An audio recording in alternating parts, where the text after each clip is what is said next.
got to say a big thank you to everybody, the entire CSR universe, all the fans that came out, whether they came out for our Sunday pre-party with Billy Gunn and Adam Cole eating wings. Wing Shack was tremendous, or whether it was the fans we just ran into throughout the week.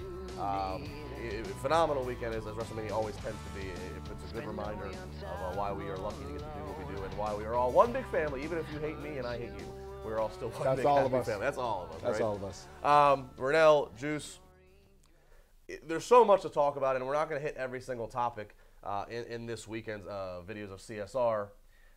So, but we have weeks and weeks. We'll cover all the ground. We'll get to KO and Jericho as the stuff goes on. But let's try to just encompass for the whole weekend highs and lows. And Juice, I know you had the most beyond WWE activity. You went to the Joey Janela spring break. Yeah. You went did you take an Uber an hour away to go to ROH? I did. For your front row. Yeah, highs and lows. What was your highs?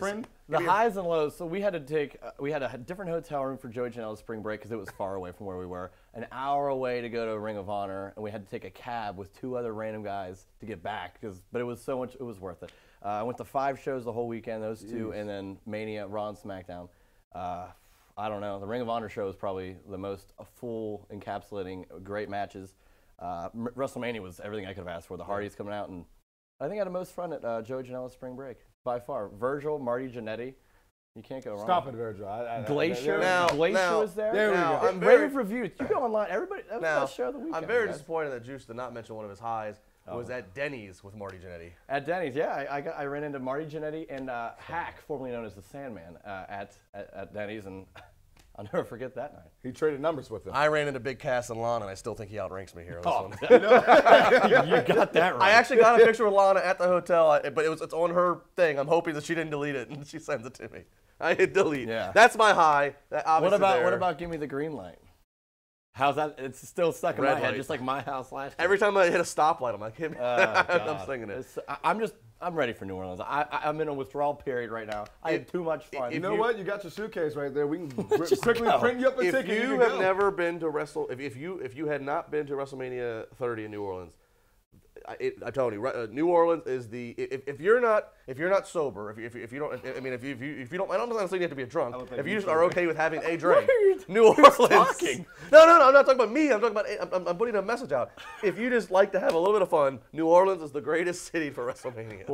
We're gonna have to get ready. You know what? I'm gonna walk around with an IV stuck into my arm. You know, with alcohol in it. Hold me to it now. Revel beater with a spiked holy water and hanging with you guys next year. See if you can survive. For me, highlight easily the Hardys at WrestleMania. You can check it on my Twitter. I have a great video of that entrance. I mean, that was exactly what it needed to be. It was appropriate to say. I mean, it's so hard sometimes to get a perfect setting in wrestling because things can always change. But you have WrestleMania, the biggest stage. You have a multi-tag team match, so creatively it's not a big deal to add another team on advertise. And of course, it's a ladder match. And I was there at 17. That was my first Mania experience where they made the ladder match famous. They come out, it was tremendous. And the fact that they worked a ladder match the night before the Young Bucks, and it's like, I mean, I know it's not that crazy to think, oh, well, they had 2 matches in 2 nights, but 2 ladder matches against 2 of the top, the teams. 2 wild stuff. And you can still see them if you can get to Meadville, PA, Saturday night, April 8th. They're working all their bookings, so ask 3 or 4. Well, and they will. I can say this: they will be there. They will be there. You can meet them. I have to say that you'll be able to meet them. So, that's highlights for me. Is that I'm gonna say low. I'm trying to figure out lows. I don't know if there's any low. I had to be. For once, I actually like the whole rest. The night I didn't go to a show. I went. There's 6 days I was there, and I went to 5 shows. Yeah, I was trying to find a low.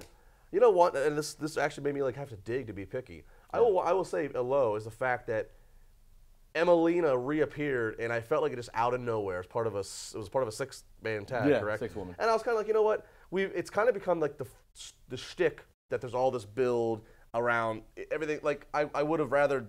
I didn't like how out of nowhere it came. The fact that that's the low point, right? That amazing. Good job. Amazingly, WWE did their job. Then it was satisfying everybody. I'll still say the high. Believe it or not, a lot of people disagree with it, but looking from a wrestler's perspective, emotional wise. How the fans were captivated, I would have to say the main event, Taker versus Reigns. I mean, a lot of times, you guys know we're all fans of wrestling. It doesn't take much for you to cheer and for you to boo, but when you're bringing pretty much the whole arena, the whole stadium into tears, you're doing exactly what you have. The people emotionally invested, and it goes beyond even just what you see in the ring. And to all the Roman Reigns haters, that is it. Oh my Roman Reigns goodness. and John Cena are the only two that could have had that. If that was Taker's last match, Roman Reigns and/or John Cena are the only two that could do it because those are the only people that everybody cares that adamant, that significantly about one way or the other. And as much as we want to see Cena versus Taker, let's just say Taker's done. I need to see a Roman versus Cena match, just for the crowd. Who do you cheer for? Yeah. They just boo the whole thing. I will say this isn't a high or a low. I was super shocked. So Triple H and Rollins was actually a full match, which I didn't expect. We got no interference. And here's the thing. You know this one? Triple H and Seth Rollins, bell to bell, was the longest match on the card at 25 minutes. Seth Rollins is ready to go. That is not great. at all what I That was doesn't- expecting to see on that. Can Triple H not have a great WrestleMania entrance, or is he just perfect every time? Every single time he has one, it steals the show.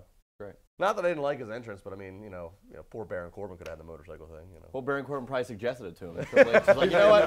I don't know if that's such a good idea. Hey, WrestleMania, we got this. So. Seeing Steph ride down the motorcycle, how cool is that? Hey, speaking of which, there we go. Yeah, that's one of the police escorts. That was one of your escorts that got you. That's how I got here. No, that makes a lot of traffic. sense. I was wondering how you got Pittsburgh traffic.